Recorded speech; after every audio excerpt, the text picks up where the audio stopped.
England's interest in the colonies are not just in the 13 colonies. They want to expand westward. Problem with that is you have French colonies in North America, and you have Spanish colonies even further westward over in the west coast.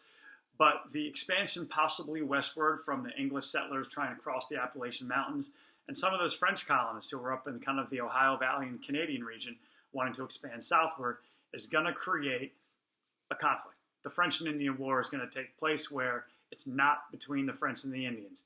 So the cause of the war, which I just explained to you, you need to know, is that England and their colonies in North America and France and their colonies in North America are going to kind of come into a conflict in what's called the Ohio Valley. The Ohio Valley was a region both French colonists and English colonists wanted to inhabit. It's also a region that France was making a lot of money off of beaver trade with Huron Native Americans. The Huron would basically slay beavers, and they would cut the beaver pelts, and they would sell them to the French. They would trade them to the French. The French would trade in return, maybe iron weapons, maybe things that were made out of iron that the French didn't have, that the Huron didn't have access to. And so that kind of trade network in the Ohio Valley, where the French and the Huron Native Americans were having a nice symbiotic trade network, there wasn't kind of the difficult relationship that the English colonies had with Native Americans. That's something that the colonists wanted. They wanted a chance to go to the Ohio Valley. They wanted some of that beaver trade as well. And so as a result of that, you're going to get the French and Indian War. So now you know the cause of the French and Indian War. You also know a little bit about who was involved. So it was the French in the Ohio Valley, plus it was the English wanting to go toward the Ohio Valley. Essentially, the English colonists and England were on the same side in this war, in the French and Indian War. And the enemy, from the English and colonists' perspective, is the French and the Huron. The Huron are going to side with the French.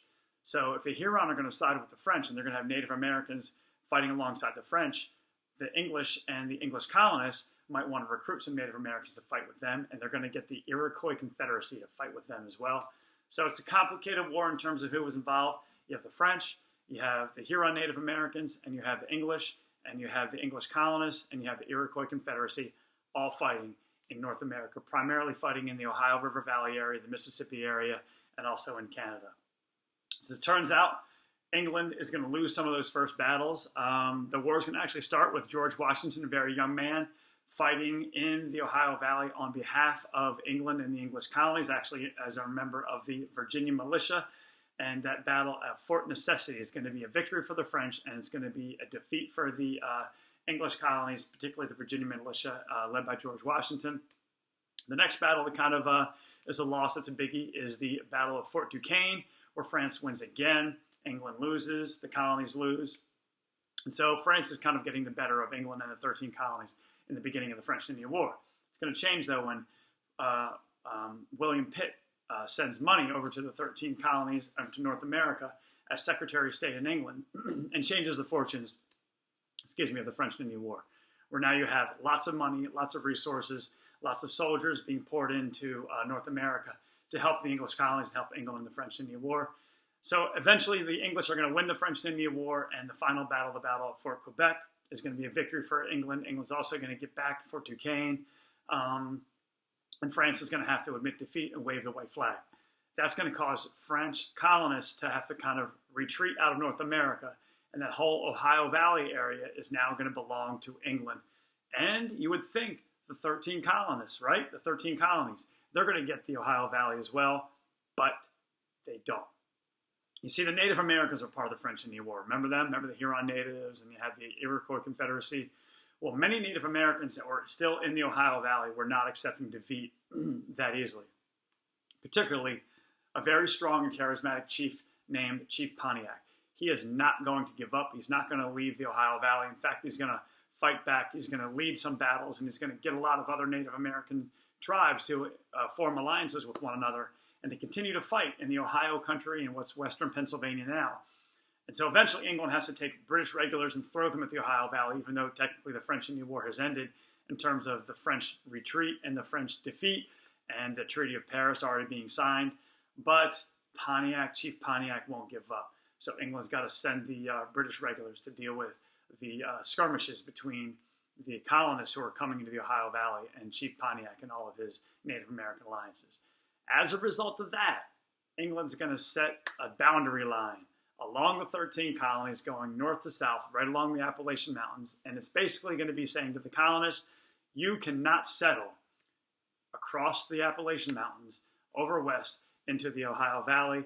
That land belongs to us because you're getting in too many battles with the Native Americans, and it's causing us to have to expend resources. And we've already spent a lot of money on the French and Indian War in your behalf in North America. In fact, England is going to be in tremendous debt because of the French and Indian War. And they're kind of going to blame that debt on the colonists and them saying that they were sort of fighting for the colonists in North America. So the colonists are not appreciating the fact that they can't settle in the Ohio Valley. They feel like they just helped England fight in the French and Indian War.